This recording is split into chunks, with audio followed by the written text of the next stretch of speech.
Namaste. In a few episodes, I shall be narrating to you the life history of the saint of Sakori, or as we call him, the sage of Sakori.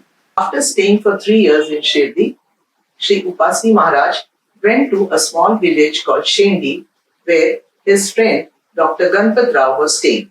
Dr. Ganpat Rao was a medical officer in Wardha. He was also a devotee of Upasani Maharaj. There also he continued with his spiritual discourses. And as I said, many times he used to go without food and without water.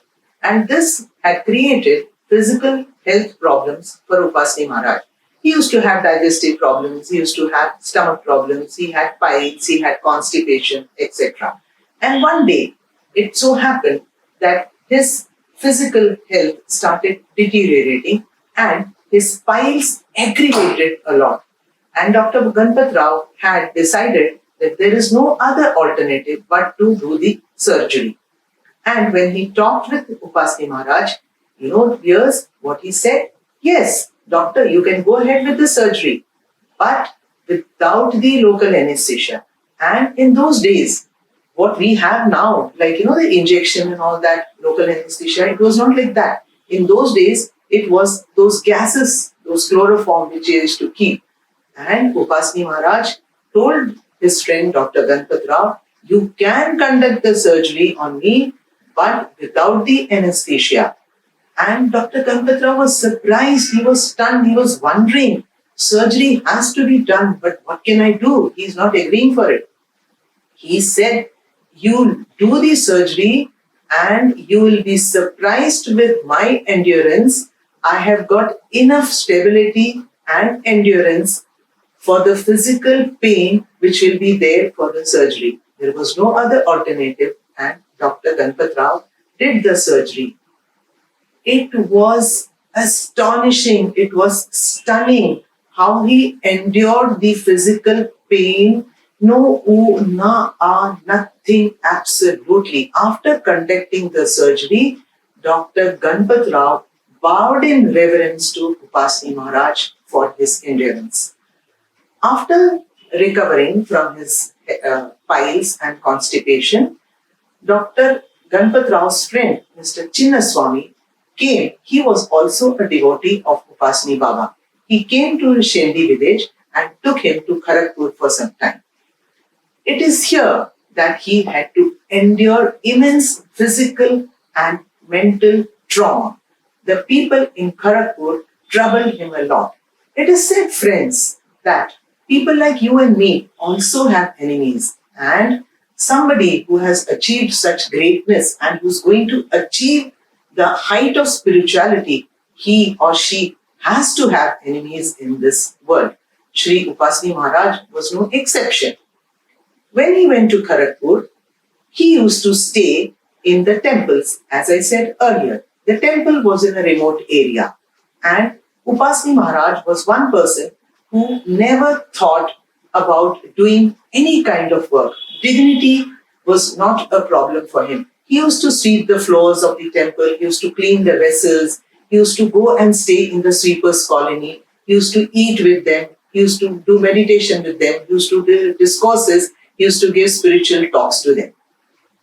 And one day, while he was meditating in the temple, the people from the sweepers' colony, they came and they told him, Maharaj, please do not allow these animals from the jungles to come closer to you, because these animals, the lions and tigers which are there in the jungles, they come and take away a goat and sheep.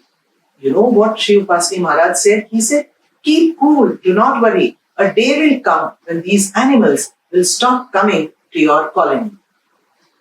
And this continued for some time. He used to do his penance and meditation. The lions and tigers used to come, they just used to roam around and go back. But unfortunately, one day what happened? A lion came and picked up a child from the sweepers' colony. It went into the jungles. News spread like wildfire. The whole of the sweepers' colony, the parents of the the villagers, all came to Upasani Maharaj and said, Maharaj, we had told you, don't allow the tigers and lions to come. See now what has happened. A child has been taken away. The lion will eat away the child. In his usual form, he just said, keep cool, keep calm, nothing will happen to your child. Just go back 10 or 12 steps. See, your child will be playing in the pit and he will be harmless. The lion would not have harmed him. They were surprised. The parents walked back 10 steps and found the child playing in the pit. The lion had done no harm to him.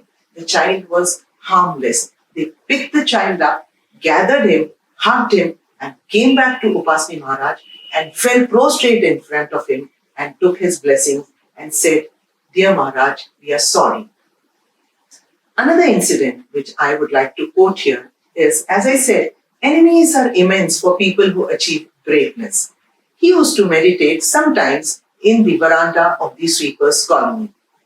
And one day while he was doing his meditation, the ladies, the family members of the sweepers' colony who were listening to his discourse and meditation found from a distance that there were a group of 10 or 15 people who were walking towards their colony, walking towards Upasani Maharaj, and they had sticks, stones, and chains in their hand. They had literally come to fight, to abuse physically and mentally Upasani Baba.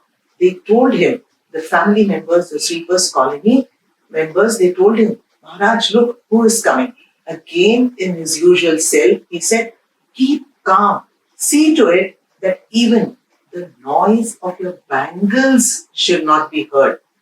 They were surprised, but they kept quiet.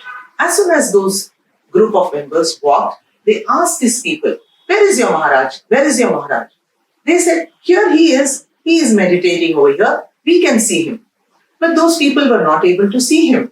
They said, no, he is not here. Where have you hid him? Kahan chupaya hai? Kahan chupaya hai? They said, no, we have not hid him. We can see he is here. Dear viewers, what was this? Would you call it a spiritual power, or would you call it a miracle, or would you call it a leela? I won't say it was a miracle because he was no magician.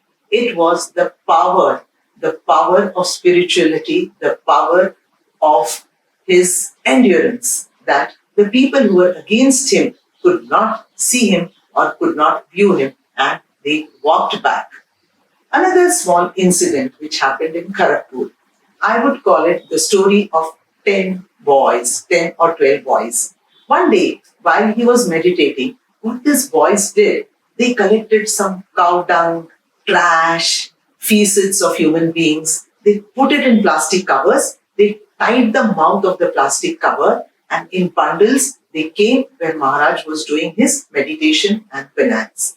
They literally threw this trash over him. Literally, in the sense, they started throwing all these bundles, and one of the boys opened Maharaj's mouth and started putting those trash, those plastic in his mouth. He just kept quiet, kept calm. He continued his meditation. Tears were flowing from Maharaj's eyes and his throat was getting choked. But in spite of this, he endured everything and he kept quiet. After some time, when the boys felt that yes, we have achieved something, we have done something great, they walked away. After a few seconds, Maharaj literally vomited everything. The whole thing came out of his mouth, of his stomach, and he felt relaxed. He was absolutely tired and choked. The family members from the sweepers' colony, they came and gave him a glass of water. And they asked him, Maharaj, why are you enduring this? Why are you not fighting back? He said, no, that is not my forte. That is not my aim of life. My aim of life is to bring back those people who are moving towards the darkness into light. That is my aim of life. And that is what I want to spread. That is the might, that is the blessings of my Guruji and his legacy, which I want to spread all over.